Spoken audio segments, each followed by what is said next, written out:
Este programa é livre para todos os públicos. Bom dia a todos. É uma alegria estarmos juntos aqui como filhos e filhas de São Padre Pio. Certamente foi ele quem nos reuniu aqui neste dia, e tudo aquilo que nós vamos viver hoje é fruto da constante intercessão dele por nossas vidas.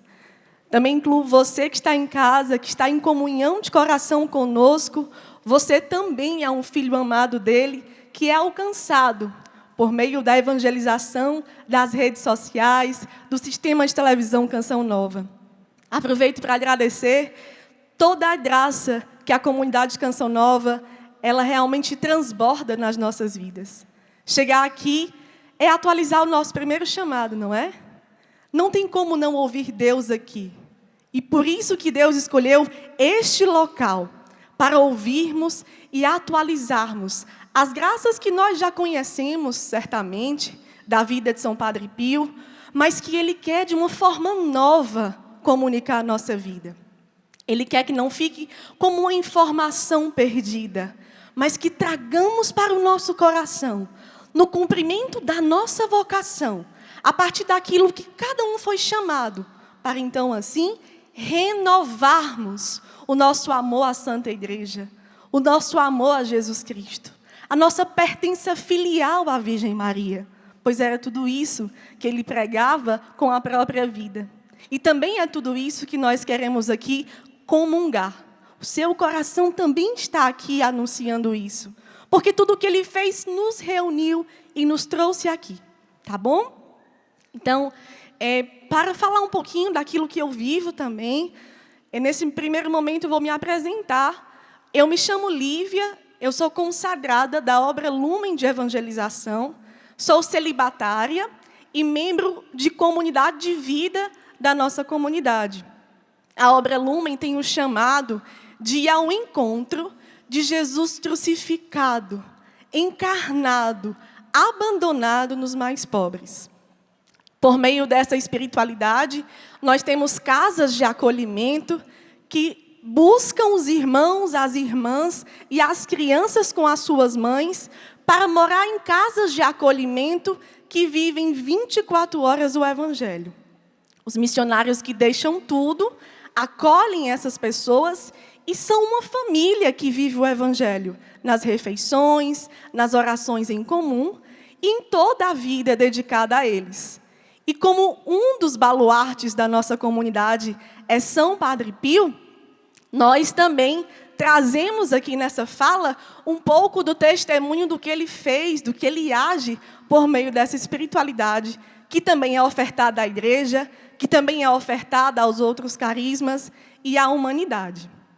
E a partir daquilo que nós nos colocamos em oração para trazer nesse momento aqui, São Padre Pio ia nos guiando para destacar 5 elementos muito marcantes na sua vida, que nós queríamos realmente fazer aquilo que conversamos no início, atualizar as graças dessas experiências da vida dele e renovar em nós um amor por isso que ele anunciava em sua vida.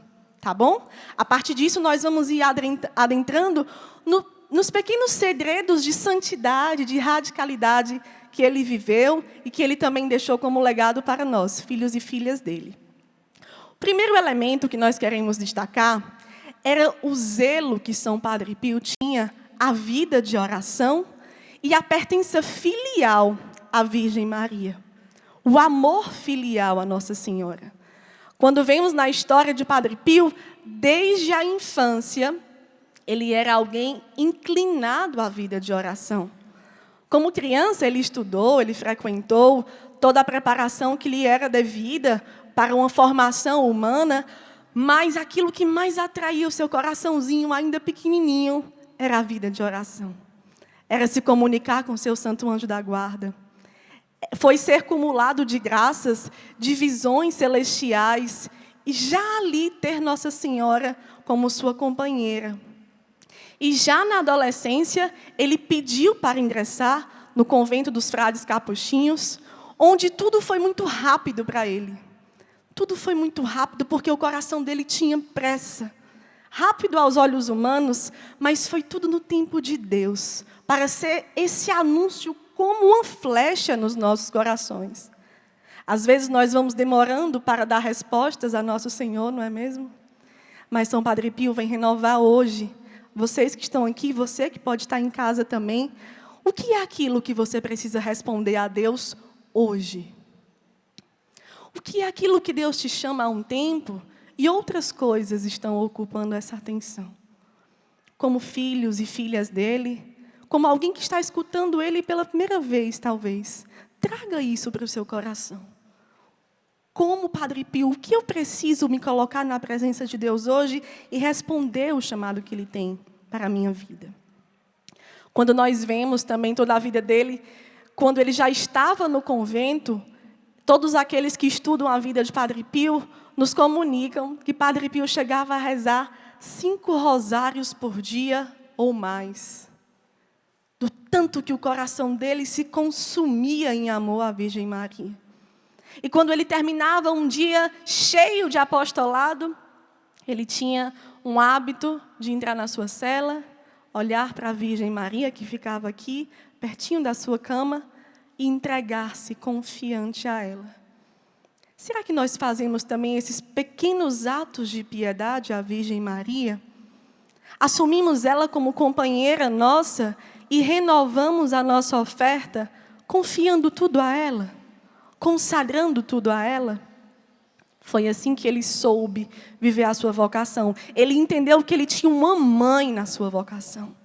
E a essa mãe ele soube confiar tudo, absolutamente tudo o que ele viveu. O segundo elemento que nós queríamos trazer aqui era o ardor, o profundo ardor que São Padre Pio tinha pela Eucaristia e pela Santa Missa. Nós temos o conhecimento de que quando ele celebrava a Santa Missa, ele iniciava às 5 horas da manhã, religiosamente. E ele tinha essa devoção, esse hábito, porque ele queria já começar o dia na graça da Santa Missa. Ele queria estar na presença do Senhor que se imolava, atualizando aquele ato de amor hoje. Hoje. Tem um estudioso de Padre Pio que revelou que ele teve uma interlocução com Jesus, que Jesus chegou a explicar a ele mistérios da Santa Missa, como que flechas em seu coração, para que ele pudesse viver com toda aquela devoção e piedade. E um fato muito interessante que ele conta é que, muitas vezes, nós mesmos podemos cultivar o sonho de conhecer a Terra Santa, não é verdade?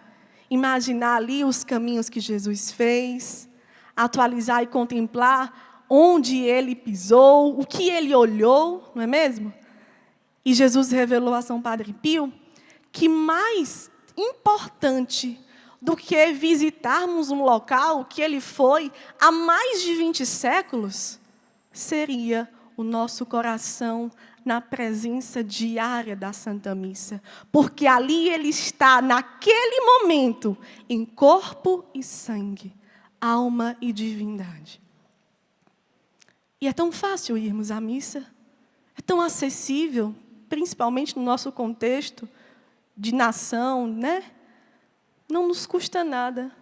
Às vezes custa aquilo que nós precisamos converter. Mas atualizar essa graça de devoção é trazer como filhos e filhas de São Padre Pio esse ardor pela Eucaristia.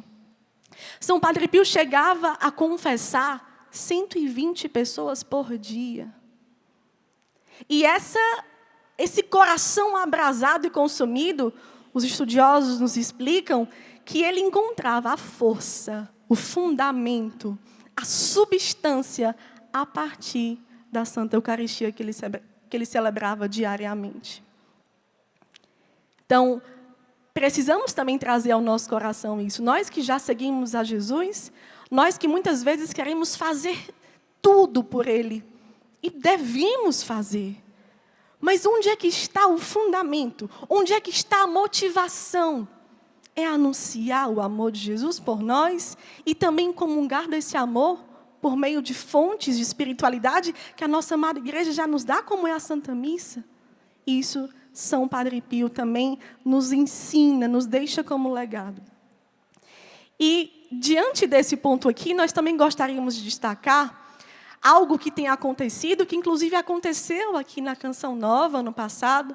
O Encontro com Deus Tem Jeito, que ele vai reunindo pessoas, movimentos, realidades diversas, que, em atenção àquilo que o Papa Francisco nos pede, nós nos unimos em comunhão para ser uma resposta de amor ao Cristo que está abandonado nos mais pobres. E eu trouxe isso aqui porque, em uma das cartas que recebemos do Papa Francisco, pelo Encontro com Deus Tem Jeito, o Papa Francisco nos falava que devemos amar Jesus nos pobres e socorrê-los em resposta à comunhão sacramental que recebemos na Santa Missa. Olha que interessante. E aqui é o terceiro elemento da vida de São Padre Pio que ele tanto nos ensinou. Padre Pio soube ver Jesus abandonado, crucificado, encarnado nos mais pobres. E mais do que ver, ele soube amá-lo. Ele quis a todo instante tirar Jesus da condição da cruz, consolando os mais pobres. E nessa motivação, foi aí que ele construiu o hospital Casa Alívio do Sofrimento, para ser essa resposta generosa de amor.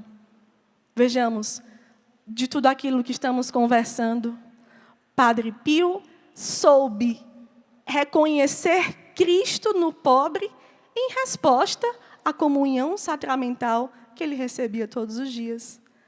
O mistério de ver Jesus imolado na Santa Missa o levava a reconhecer Jesus crucificado em tantas vidas abandonadas, esquecidas, à margem da sociedade.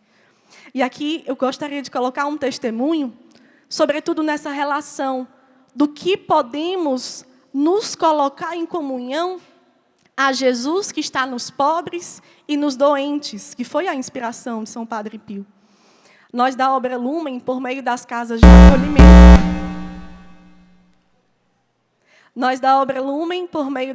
de acolhimento, nós vamos até as ruas conhecer os filhos de Deus que estão ali esquecidos.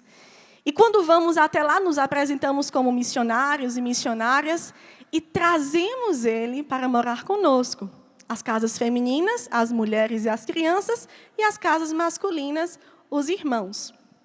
E nesse trabalho de resgate, de irmos à rua com muita frequência, me recordo um dia que eu tinha ido à Santa Missa.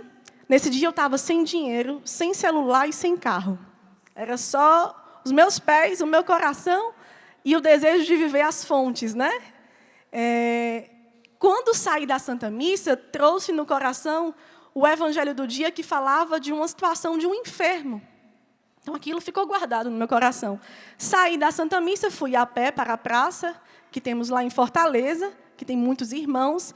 E, chegando lá, eu vi uma irmãzinha, que ela estava com o antebraço dela, com vidros dentro, porque o companheiro dela havia pegado uma garrafa e quebrado no braço dela. E eu cheguei para essa irmã e falei: irmã, a gente precisa ir no hospital? Você não pode deixar o seu braço assim. Aí ela me respondeu: não, irmã, não faz diferença nenhuma. Tanto sofrimento que se vive ali, né? A pessoa, ela mesma vai se abandonando, ela vai se acostumando. Não tem, muitas vezes, uma presença que olhe e entenda a sua dor.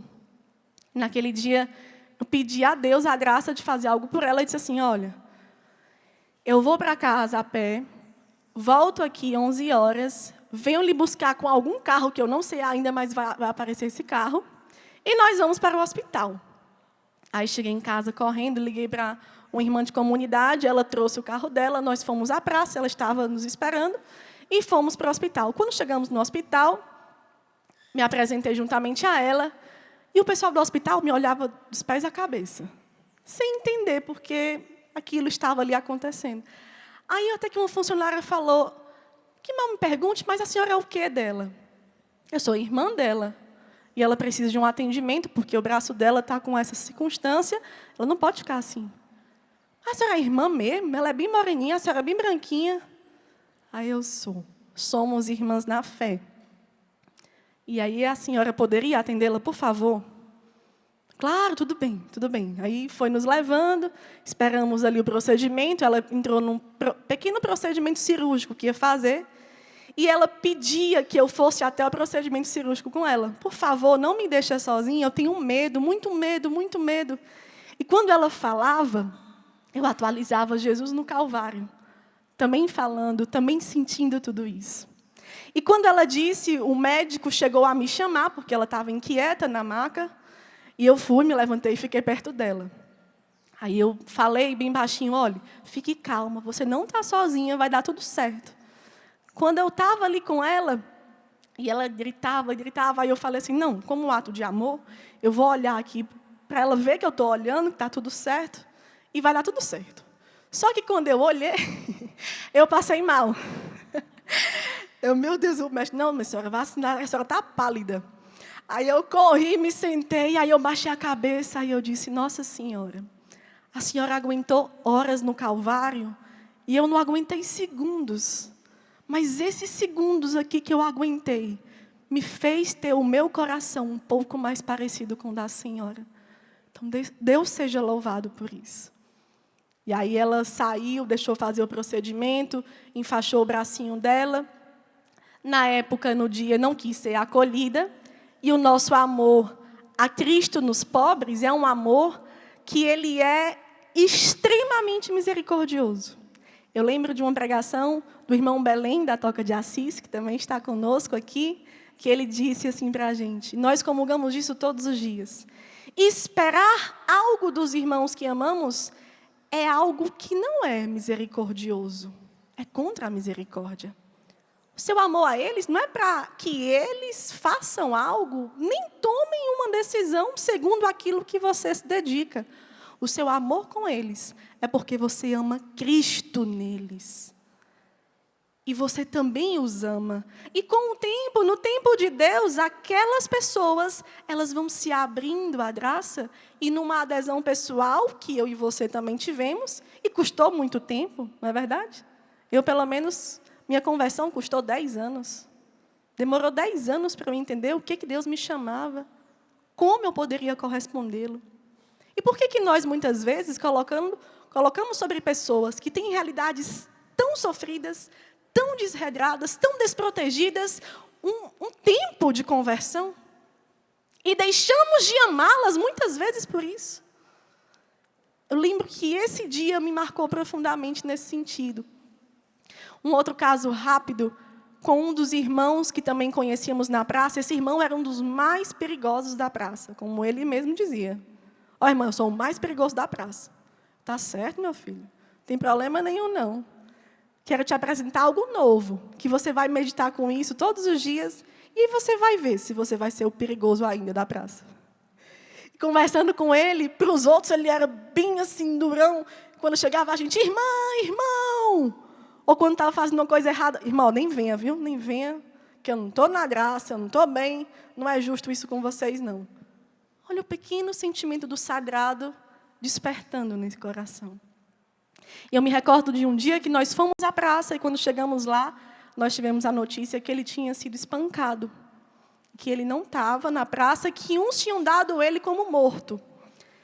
Aí já era de noite, eu pedi que um irmão de comunidade fosse até o hospital, para confirmar se ele estava mesmo lá. Tivemos a confirmação que ele estava no hospital, que era próprio de traumas, ferimentos, abalos mais fortes. Aí, quando foi no domingo, 7h30 da manhã, antes de ir para o meu grupo de oração, eu fui para lá. Pareceu que foi a providência de Deus. Era eu entrando e ele saindo. Aí eu disse, irmão, o que está acontecendo?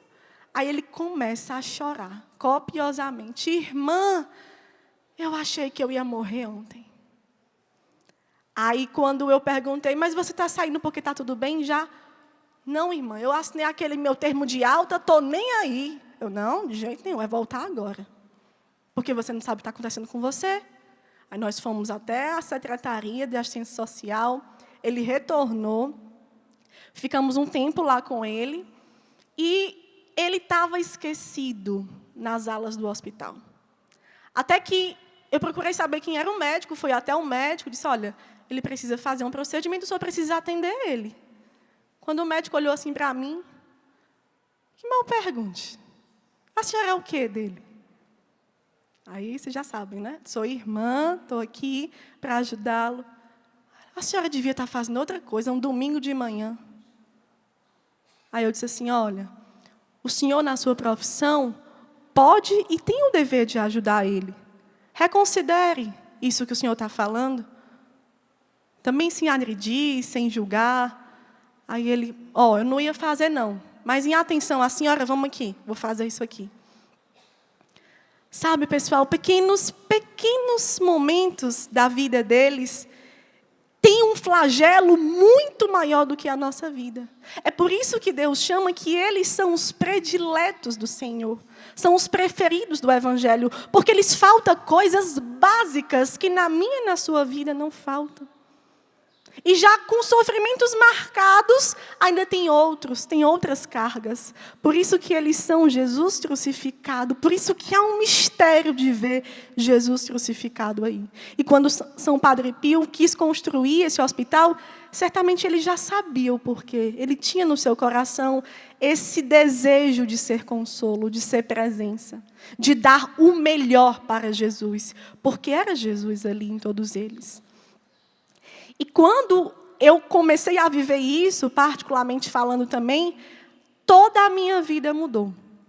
Eu tinha um conhecimento de Deus e tinha uma busca vocacional, como eu falei aqui um pouquinho, durou uns 10 anos. Mas quando eu conheci Jesus Cristo abandonado, crucificado nos mais pobres, sobretudo quando eu me abri à realidade do acolhimento de mães com crianças e mulheres que sofriam naquelas condições, eu passava a me dedicar tanto que eu esquecia as horas. E eu tive um sonho do matrimônio por 10 anos. Eu achava que Deus me chamava ao matrimônio e queria apresentar isso ao Senhor. Mas queria ouvir a sua voz. E quando eu passei a me dedicar, indo todos os dias às ruas, acolhendo muitas mães com crianças, mulheres, eu fui entendendo tudo. Esse desejo de maternidade que era latente no meu coração, não era um desejo que eu ia me realizar porque eu ia gerar no meu ventre. Eu queria estar à disposição do Senhor em todas elas. E saber que todos são filhos de Deus, isso saciava o meu coração. E o meu chamado foi ponte para a restauração da maternidade daquelas mulheres com as suas crianças. Porque é triste. Aquela criança tão abandonada, ela como cordeirozinho imolado mesmo, porque está ali não por escolha, está ali porque Deus, na sua infinita bondade, misericórdia e providência, confiou uma vida a uma irmã para gerar ainda mais o desejo de uma mudança. E como nós temos isso nas nossas casas de acolhimento? Quantas irmãs perseveram inicialmente numa motivação de mudar pelos seus filhos? Porque Deus lhe confiou uma vida. Olha os desígnios de Deus. E eu fui vendo que essa dimensão do celibato me realizava por estar a serviço delas. E no celibato nada me falta. Porque eu encontrei Cristo sofrendo nelas, neles. E isso é uma forma que eu tenho de amar. Amar no ato mais radical e extremo. Talvez vocês não tenham essa realidade como a minha, mas tem algo na sua vida que você pode entender como aumentar esse amor a Jesus nos pobres, como atualizar esse amor todos os dias. Não é experiências de um ano atrás, de muito tempo atrás, experiências novas, que nós fazemos a experiência de ver Jesus falando pelos pobres. Às vezes ele é tão misericordioso e sabendo que a nossa fé é tão fraquinha, quantos relatos nós temos de Jesus chegar a falar coisas por meio dos irmãos, das irmãs, que não era ali da cabecinha deles e a gente conseguia perceber. Mas quando ele não fala também não tem problema. Porque o Evangelho não fala, que não é o que Jesus fala nos pobres, é o que nós fazemos aos mais pobres, que nós chegamos a ofertar diretamente a Ele. Entendem? E quando vamos entendendo isso, isso vai como escamas que caem dos nossos olhos e nós vamos conhecendo um Jesus extremamente apaixonante. Um Deus que não está na sua condição gloriosa esperando a nossa conversão. Um Deus que desce, que se abaixa, que se encarna, que traz toda a dor para si, como um cordeiro imolado. Não há mais de 2000 anos atrás, o sacramento da Santa Missa já nos anunciava que o mistério da Santa Missa é atualizado no altar. Mas o mistério de Cristo escondido nos pobres também é uma fonte de espiritualidade que nós podemos aprofundar, a exemplo do que São Padre Pio nos ensina. Recordar isso é seguir aquilo que Raniero Cantalamessa nos fala. Jesus está escondido no pobre. O pobre é Jesus incógnito pelo mundo. Ninguém vê, é invisível. E como nós falávamos no começo, não basta ver Jesus no pobre. É preciso fazer uma experiência de amor sincero e doado. Como foi a vida de São Padre Pio? Quando ele chegou a querer construir um hospital, não foi um ideal externo. Foi algo que brotou de dentro, que jorrou do seu coração, que ele viu estruturas indevidas e certamente Deus, porque a obra é de Deus, foi soprando pessoas da humanidade inteira que se uniam para amar Jesus nos pobres, para serem salvas, porque passaram a dar uma comunhão de amor ao que Mateus 25:40 nos fala. Talvez aquele que doou um dinheiro para aquele hospital ser construído, ele foi alcançado. E isso está entre ele e Deus no julgamento, né? Mas nós que estamos vivos ainda, estamos aqui hoje, precisamos trazer isso para o nosso coração. Veja qual é a sua forma de fazer comunhão com essa verdade do Evangelho. Não é uma verdade de uma realidade, de um carisma na igreja. É do Evangelho. E por isso que Deus nos reúne aqui a entendermos um pouco mais sobre como podemos realmente anunciar isso. E quando eu falo que ofertei o sonho do matrimônio e acolhi o celibato como vocação, como chamado, isso realmente foi por causa desse encontro.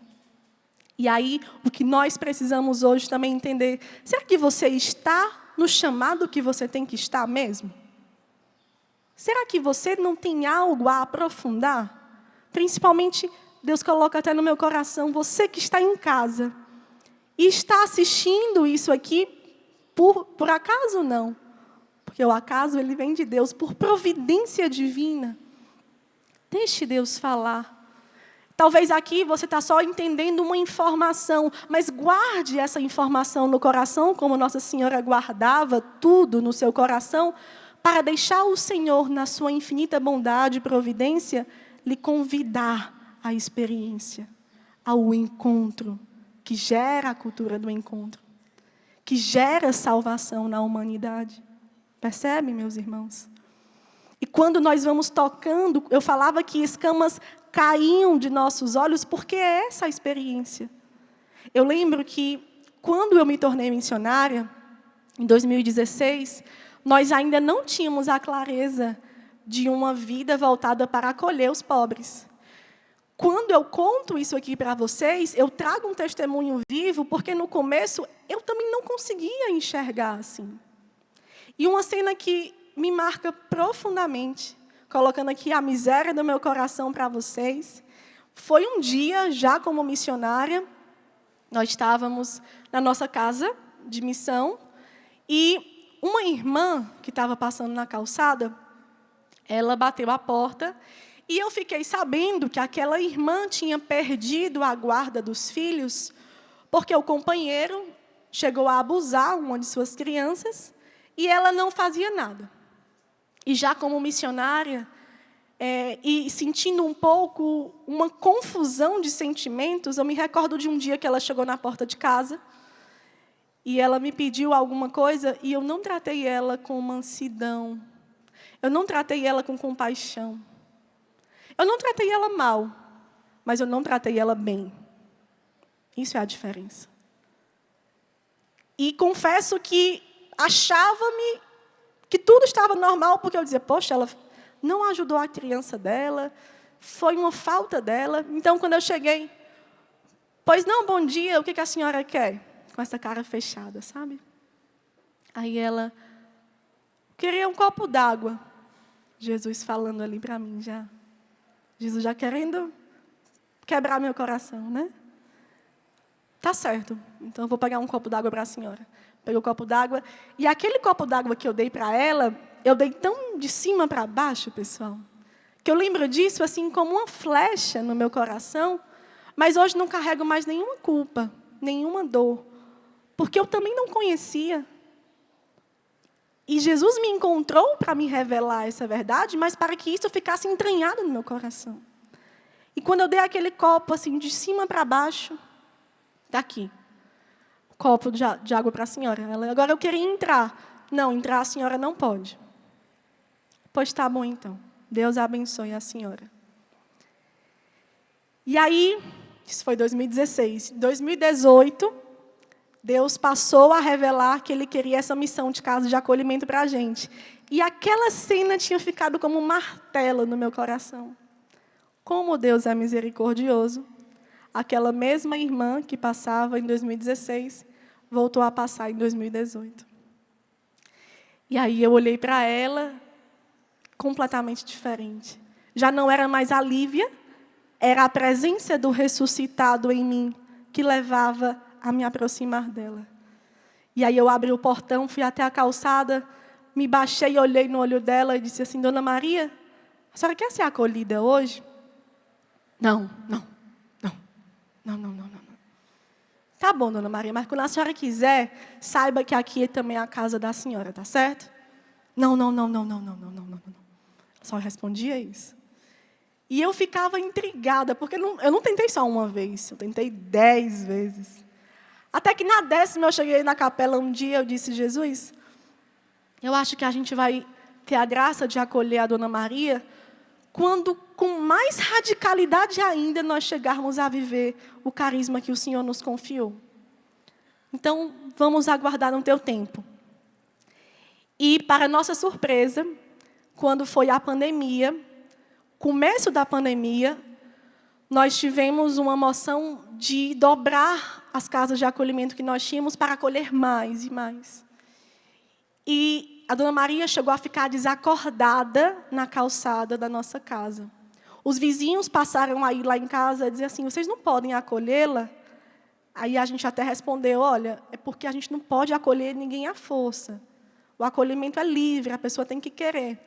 E uma das irmãs, que já tinham sido acolhidas, que já estava há 3 anos com a gente, ela estava dormindo, escutou uma chuva muito forte, ela chamou uma das missionárias e disse assim, a gente vai acolher a Maria. A gente vai levantar ela, eu boto ela no meu ombro, tu bota ela no teu ombro, e a gente vai acolhendo a Maria. E aí, nesse dia de chuva, a Maria foi acolhida nos braços, foi entrando na casa, e quando ela acordou, nós explicamos o que estava acontecendo com ela, e se ela não queria livremente ficar. E ela disse, então, eu vou ganhar uma família, é isso? E as missionárias responderam, aqui é a sua família, Dona Maria.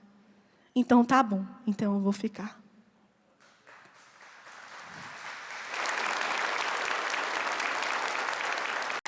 E fatos como esses desinstalam o nosso coração. Porque a gente percebe que a gente pode se converter em tantas realidades da igreja.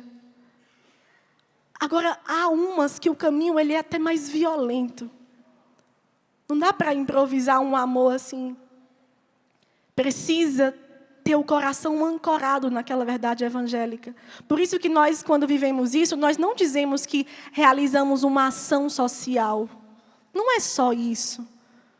Nós vamos ao encontro de Cristo crucificado nos mais pobres. E é Ele quem nos ensina como é. É a experiência diária. Eu não sabia como chegar na Dona Maria depois daquele momento, mas como a misericórdia do Senhor é nova, nem olhei para trás daquilo que não foi feito, porque hoje ali tinha algo a ser feito. E a Dona Maria, ela foi profundamente amada até o fim da vida dela, e ela já está no paraíso. E antes de entrar no paraíso, ela teve essa família. Nós também tivemos a graça de tê-la na nossa família. E isso é o que faz a diferença. Isso é o que deve nos mover a, segurando na mão de São Padre Pio, pedir que ele interceda pelo nosso coração, para termos um coração livre, pobre e feliz em viver essa verdade e anunciar isso. Como eu falei, queria repetir. Por isso que o meu celibato ele é tão pleno, porque eu não me vejo sozinha. Eu tenho um companheiro que é Jesus. Ele me leva, ele que vai à frente. E eu cuido dos filhos dele e devolvo eles para ele. Mas não foi assim sempre. Foi por essa verdade evangélica que eu consegui fazer essa experiência. Por isso que eu insisto tanto em trazer isso. Talvez é o tesouro mais precioso que eu poderia partilhar com vocês a partir daquilo que é a vida de São Padre Pio. Porque essa foi a chave que mudou. Claro que pela vida de oração, pela presença cheia de ardor na Santa Missa, que chega a reconhecer Cristo nos mais pobres também. E para seguirmos também nos outros elementos, o quarto elemento da vida de São Padre Pio, que nós queremos trazer aqui, que ele viveu perfeitamente, nos ensina, era a paciência, a mansidão e a humildade em meio aos sofrimentos. Não tem nem o que dissertar aqui, né? Basta a gente lembrar dos estigmas que ficaram ali por 50 anos sangrando nas mãos, no lado dele. Basta lembrarmos que ele acolhia com vergonha, porque aquilo colocava ele em uma exposição, porque pessoas queriam se aproximar dele por curiosidades vãs. E ali ele trouxe aquele sofrimento apenas para uma coisa, para entender um pouco mais o sofrimento de Cristo e querer consolá-lo. De tanto contemplar Jesus crucificado, ele era ali também o próprio crucificado, com essa graça extraordinária. Que em nenhum momento ele pediu, que em nenhum momento ele esperou. Então não vamos esperar, querer, que estigmas surjam em nós. Enquanto existem travos, existem espinhos já em nossa alma, existem flagelos diários no nosso caminho de conversão. E como nós respondemos a tudo isso? Não precisa ser visível. E graças a Deus que não é visível, não é verdade? Assim podemos viver mais o escondimento. Assim ninguém vai perceber, ninguém vai nem notar quando algo nos custar. E quando custar, significa que estamos deixando a nossa vida antiga, estamos assumindo os sentimentos e os pensamentos de Cristo. Cristo. Estamos nos deixando ser desposados por Ele, como o Padre Pio também deixou. Não sei se vocês recordam daquela última cena do filme de São Padre Pio, aquele filme de 3 horas, quando ele dizia para Deus assim: o Senhor está sofrendo aqui dentro de mim. Eu estou dentro de você, você está dentro de mim. Quanto mistério! Eu estou pronto para que o Senhor me leve quando você quiser. Será que dizemos também assim, em meio aos sofrimentos? Ou, às vezes, murmuramos, ou, às vezes, questionamos, e deixamos de abraçar a cruz por tão pouco? Deixamos de abraçar a cruz porque está incomodando. Como incomodou Jesus, ao ponto de, no caminho de salvação por mim e por você, ele ter suado sangue. E ali não é um milagre no campo religioso, propriamente dito. Aquilo é um fator biológico. O sofrimento foi tanto, que se rompeu os vasos capilares sobre as glândulas sudoríparas. E ao invés de água, ele suou sangue.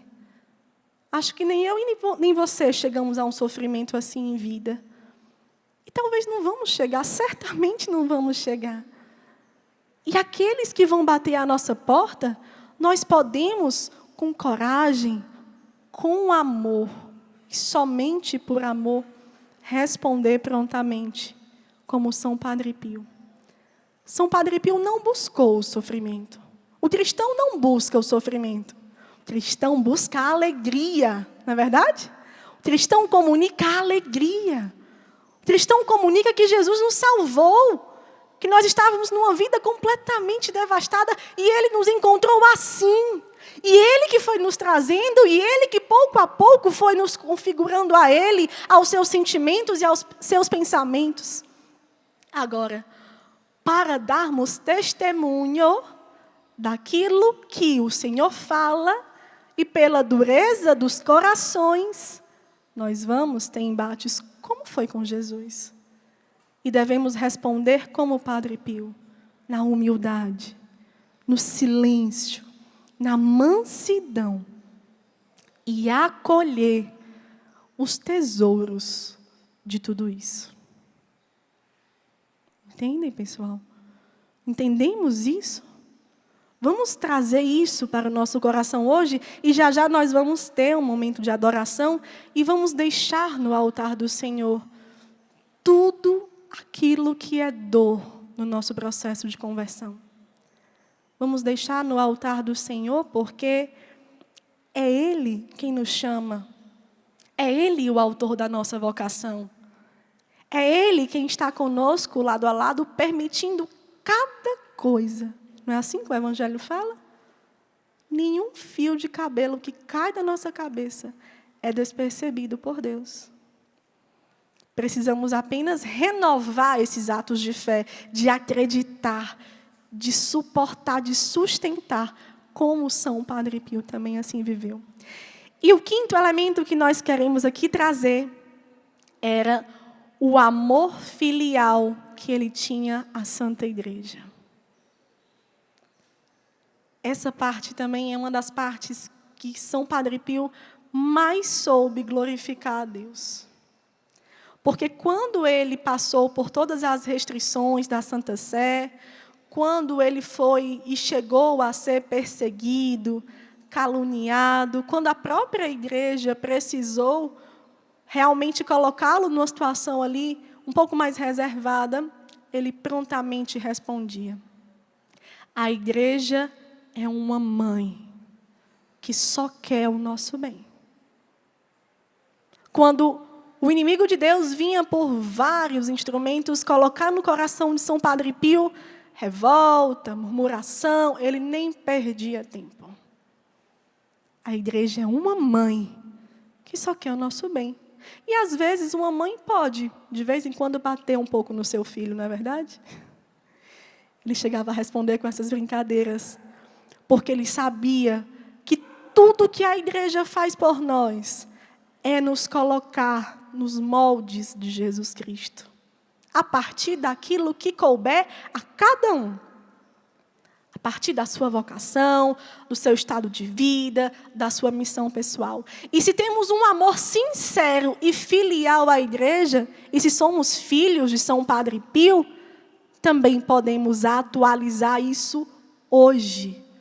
Também podemos renovar o nosso amor pela Santa Igreja e a nossa confiança nela, que faz nascer tantos carismas, que faz nascer tantas e tantas inspirações, que ali, tendo São Padre Pio como um sacerdote dentro de um convento, chegou a fundar tantos e tantos grupos de oração que são vivos até hoje, e ele inseria-os na paróquia, ele ia inserindo nos movimentos que já existiam, tudo com comunhão.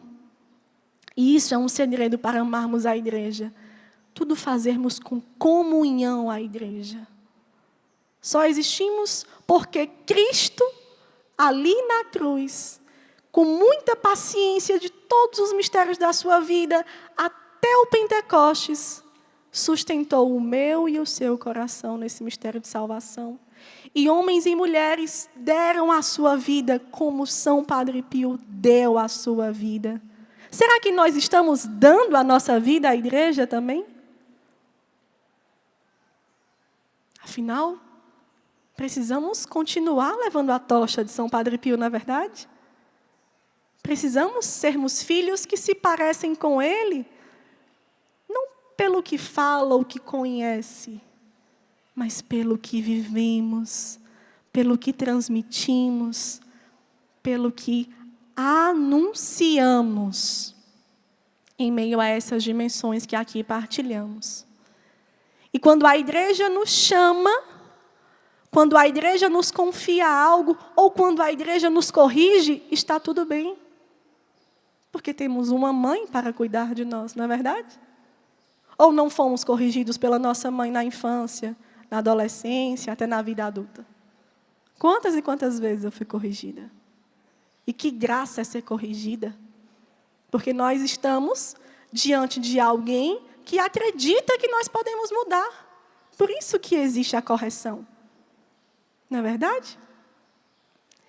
E com toda essa comunhão que a igreja tanto quer, com tudo aquilo que conversamos desses 5 elementos, nesses instantes finais que nós temos aqui a conversar com vocês, nós queremos colocar como algo que Deus quer que hoje cada filho e filha de São Padre Pio possa atualizar essas graças. Eu falava aqui também sobre o encontro com Deus Tem Jeito, que é um encontro que reúne diversos movimentos eclesiais, diversos carismas.